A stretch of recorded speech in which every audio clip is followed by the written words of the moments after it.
Imagine sitting at your desk for 8 hours, feeling busy the entire day, yet ending it with a strange frustration.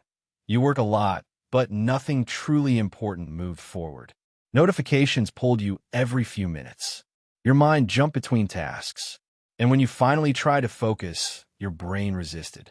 This isn't laziness. This isn't a motivation problem. This is an attention problem. In Hyperfocus, Chris Bailey makes a powerful claim. Your success, creativity, productivity, and even happiness are determined by one thing: what you pay attention to and how deliberately you choose it. This book is not about working more. It's about working with your attention instead of against it. What follows is a complete, chapter-by-chapter breakdown of Hyperfocus, covering every idea exactly as the book presents them, structured for deep understanding and practical application. Chapter 0. Why Focus Matters. Bailey begins with a simple observation. Attention is everywhere. In every moment, every person is focused on something, whether it's a conversation, a phone screen, a memory, or a worry. Attention is the invisible backdrop of our lives. He describes sitting in a diner, watching people divide their attention in different ways, couples deeply engaged with each other, friends distracted by their phones, individuals lost in thought. This everyday scene reveals a crucial truth. How we live is shaped by where our attention goes. Bailey admits that despite being a productivity expert, he found himself increasingly distracted. More devices, more information, more stimulation, yet less meaningful progress. This book, he explains, was born out of necessity. Through years of research and personal experimentation, Bailey discovered that focus isn't just about productivity, it's also about well-being.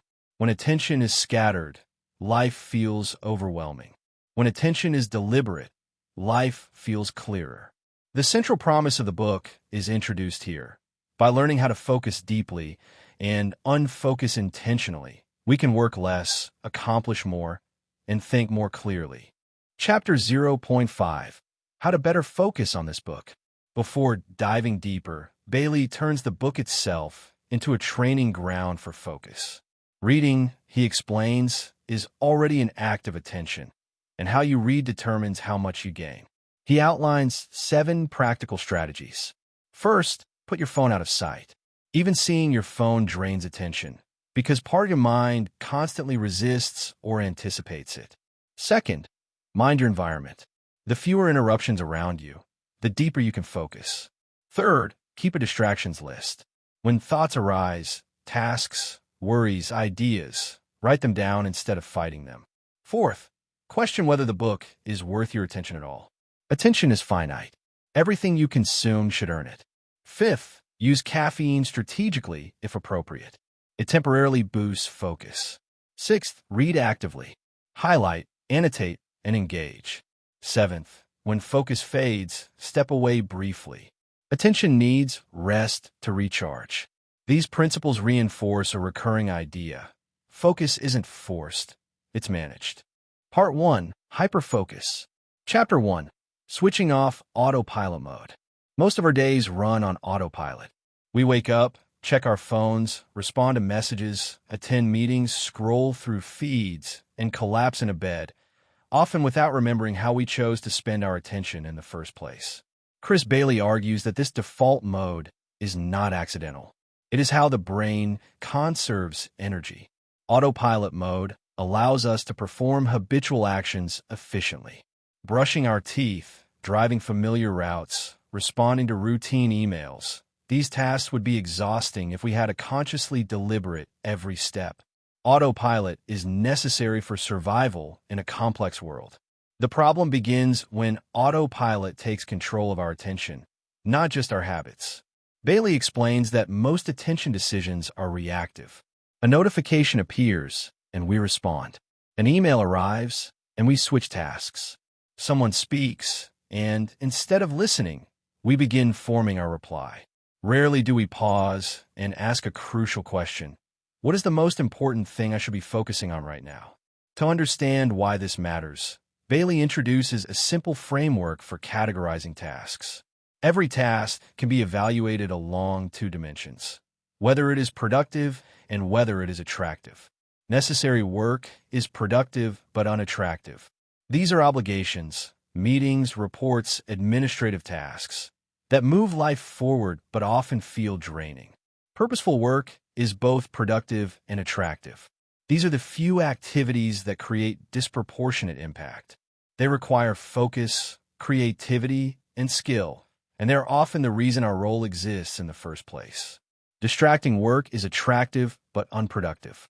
Social media, constant news updates, casual messaging, and low-stakes browsing fall here. They feel rewarding but rarely create value. Unnecessary work is neither productive nor attractive. This includes busy work, excessive organizing, and tasks done purely to avoid more meaningful effort. Autopilot pulls us toward distracting and unnecessary work because they are stimulating and easy. Purposeful work, by contrast, often requires effort, discomfort, and sustained attention. Without deliberate control, we default away from it. Switching off autopilot does not mean living with constant intensity. It means intentionally choosing what deserves your limited attention and recognizing that attention, not time, is the real constraint. Chapter 2. The Limits of Your Attention. Bailey dismantles one of the most persistent myths of modern work: multitasking. The brain receives millions of bits of information every second from the environment. Yet consciously, we can process only a tiny fraction of this input, roughly 40 bits at a time. Even more restrictive is our working memory, which Bailey calls attentional space.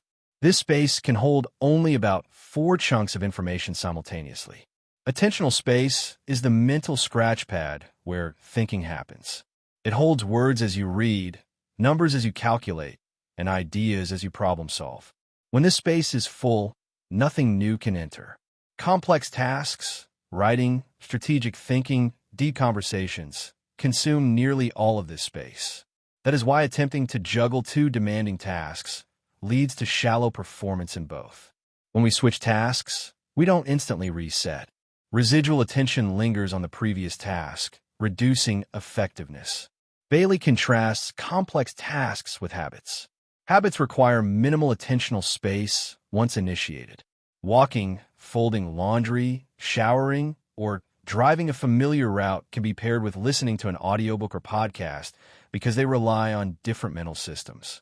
Problems arise when we overload attentional space. Forgetting why you walked into a room, missing ideas, or feeling mentally scattered are signs that your attention is stretched beyond capacity. The implication is powerful. Productivity is not about doing more at once. It is about protecting attentional space so it can be fully devoted to what matters most. Chapter 3. The Power of Hyperfocus. Hyperfocus is the deliberate act of investing your entire attentional space into one meaningful task. Bailey explains that hyperfocus is not accidental immersion. It is intentional, structured, and protected. When achieved, it eliminates task switching, minimizes attention residue, and allows deeper cognitive processing. The benefits of hyperfocus are disproportionate.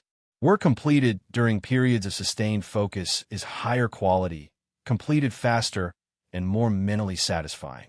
Instead of spreading attention thinly across dozens of tasks, hyperfocus concentrates it where it creates the most value. Bailey outlines 3 conditions required for hyperfocus. First, you must choose a single, meaningful object of attention. Vague goals dilute focus. Clear targets sharpen it. Second, you must eliminate or block distractions before they arise. Relying on willpower after distractions appear is ineffective. Environment design matters more than self-control. Third, you must deliberately sustain attention, gently redirecting it when it drifts. Mind wandering is natural. Returning to focus is a skill. Hyperfocus is mentally demanding, which is why it cannot be sustained indefinitely. But even short, protected periods of hyperfocus can outperform entire days of fragmented work. Chapter 4. Taming Distractions. Bailey reframes distractions as symptoms, not enemies. Distractions arise when there is resistance to the task at hand. When work feels difficult, boring, or uncertain, the mind seeks novelty. Phones, tabs, and notifications offer easy escape. Bailey identifies 3 sources of distraction: external interruptions, internal urges, and habitual behaviors. External distractions include notifications, emails, and ambient noise.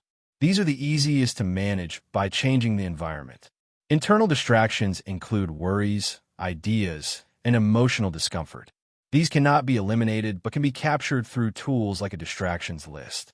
Habitual distractions are automatic behaviors: checking phones, opening browsers, refreshing apps, triggered without conscious intent. The key insight is that distractions are easier to prevent than to resist. By increasing friction, leaving the phone in another room, blocking websites, or working offline, temptation loses power. Bailey emphasizes that the goal is not distraction-free life, but distraction-controlled work. Attention should be interrupted by choice, not by default. Chapter 5. Making hyperfocus a habit. Focus strengthens with use. Bailey explains that attention functions like a muscle.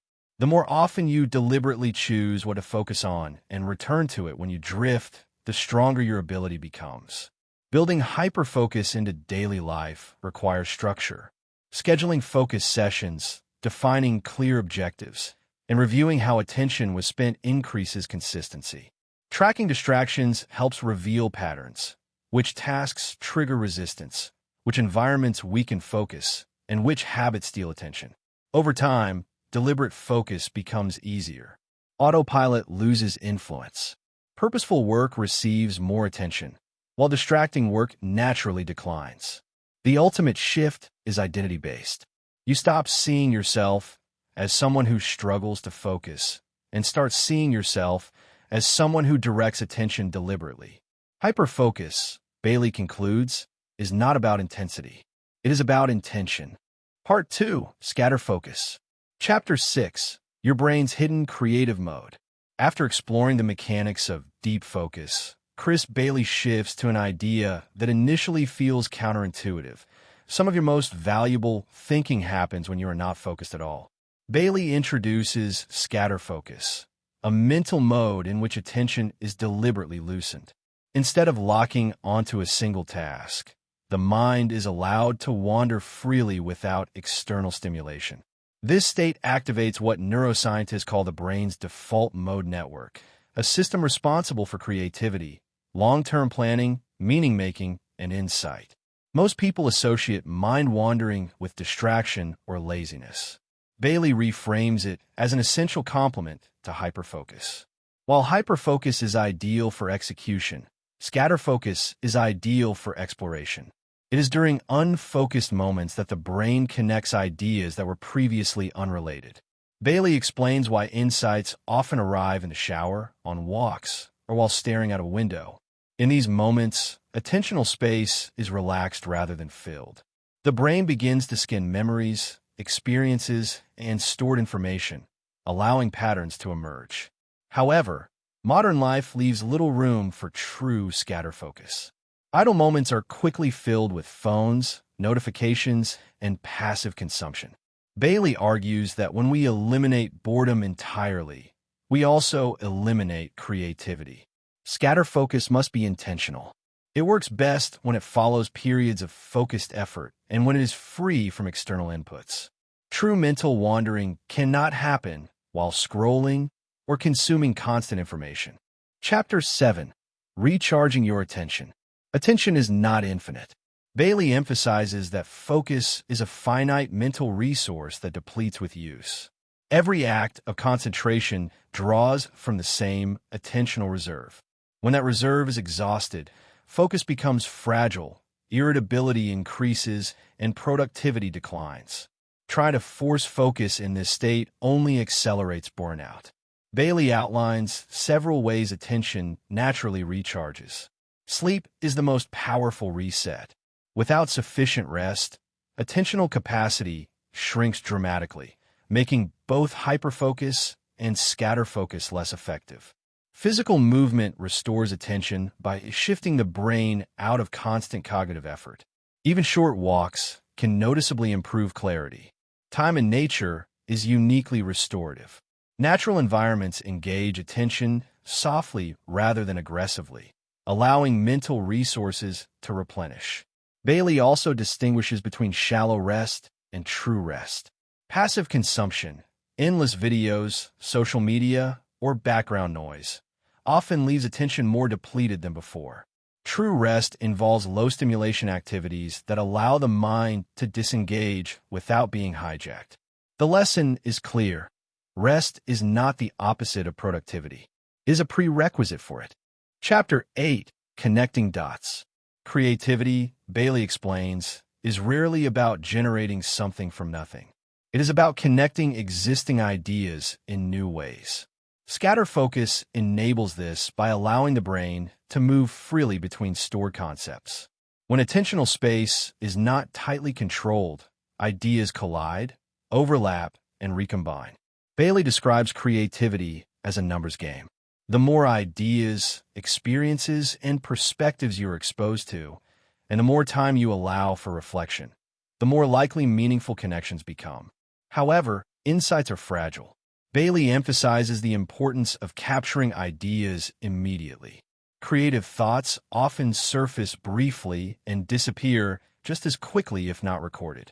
Tools like notebooks, voice memos, or simple notes apps serve as external memory, preserving insights until they can be explored further. Connecting dots is not something that can be forced. It happens when the mind is relaxed but engaged, curious but unpressured. Chapter 9, Collecting Dots. If connecting dots is about creativity, collecting dots is about preparation. Bailey explains that the quality of your ideas depends on the quality of what you pay attention to. Every article read, conversation had, and experience absorbed becomes raw material for future insight. Most people consume information passively and indiscriminately. Bailey encourages deliberate consumption instead. Attention should be invested in sources that are meaningful, challenging, and valuable. This applies not only to professional content, but also to entertainment, social media, and news. What repeatedly fills attentional space shapes thinking patterns over time. Bailey suggests reducing low-quality inputs to make room for richer ones. Fewer sources, consumed more deeply, lead to stronger understanding and more original thought. Collecting dots is a long-term process. The payoff is not immediate productivity, but depth, the ability to think clearly, creatively, and independently. Chapter 10, Working Together. Bailey concludes by expanding the concept of attention beyond the individual. Attention is social. How we focus affects our relationships, teams, and organizations. When attention is fragmented, communication becomes shallow and trust erodes. Bailey explains that being fully present with others is one of the most undervalued skills in modern work. Giving someone undivided attention improves understanding, reduces conflict, and strengthens collaboration. Meetings dominated by multitasking are less effective not because of time constraints, but because shared attentional space is fractured. Bailey argues that teams function best when attention is aligned, when everyone knows what matters most and focuses accordingly. The ability to manage attention, then, is not just a personal advantage. It is a collective one.